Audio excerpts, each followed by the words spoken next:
So mga par, Oscar De La Hoya sinampal ng kahiyan si Mayweather Jr. na posible hindi matuloy ang laban nito kay Pacman dahil ayaw lumaban ni Floyd sa isang real fight. Ano yan ni Oscar? Hanggang sa ngayon daw, nervyoso pa rin daw si Floyd, walang pinagbago. Gagawin daw nito lahat ng paraan mga idol para lamang protektahan ang kanyang malinis na record. Nagmumukhang tanga na daw si Floyd sa kanyang ginagawa mga idol at pinadanas na nga ito ni Kalbo kay De La Hoya. Merong rematch clause daw kasi mga idol si Floyd kay Oscar, pero ang ginawa daw nito mga idol, nag-retire dito ng 1 taon at 1 araw. Alam daw kasi ni Floyd na ang validity ng rematch clause. Ginawa niya ito para makaiwas lamang sa rematch kay Oscar. Ganun daw talaga ka-nervyoso si Floyd. People don't know that we had a rematch clause. And what do? Your pussy ass retires for 1 year and 1 day.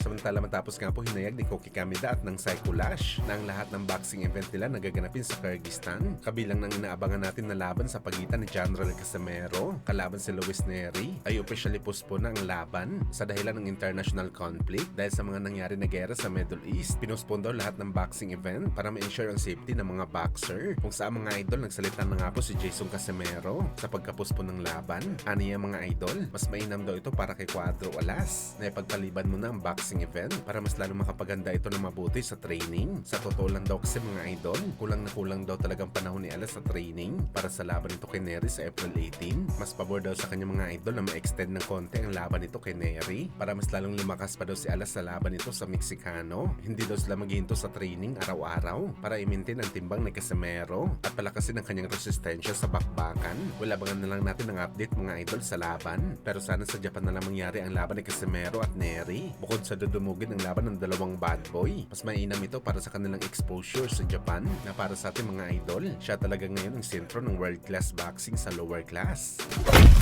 Samantala ngayong araw nga po mga idol, ang binigay na palugit kay Mayweather Jr. para sumagot sa CEO ng Manny Pacquiao Promotion na si Mator patungkol sa mga sinabi ni Floyd na exhibition fight lamang ang laban nito kay Pacman. Para daw lang maging malaking problema sa side ni Floyd, dapat niya daw sagutin ang binahagi nito sa kanyang interview at maapektuhan ang laban nito kay Pacman. Kumbaga mga idol, balikta rin daw ni Floyd ang kanyang mga sinabi at aminin nito sa publiko na isang real fight ang laban nito sa Pinoy legend. Not even close daw mga idol sa exhibition fight ang laban. Matagal na daw pinag-usapan ang laban na to na isang real fight. Nung nakaraang August pa daw ang negosasyon sa laban na to. Kaya imposible daw na walang alam si Floyd dahil siya mismo nakikipag-usap sa MP Promotion at klaro na pumayag ito sa kasunduan ng laban. Isa din daw sa mga patunay mga boss na kaya pinabali si Floyd ng promoter para sa kikitain nito sa laban. Dahil sa isang tunay na laban at hindi exhibition. Hindi daw kasi maka-advance ng pera si Floyd kung exhibition fight ang gusto nito na laban. Ayaw talaga ni Manny Pacquiao na lumaban sa exhibition fight basta si Floyd ang kalaban.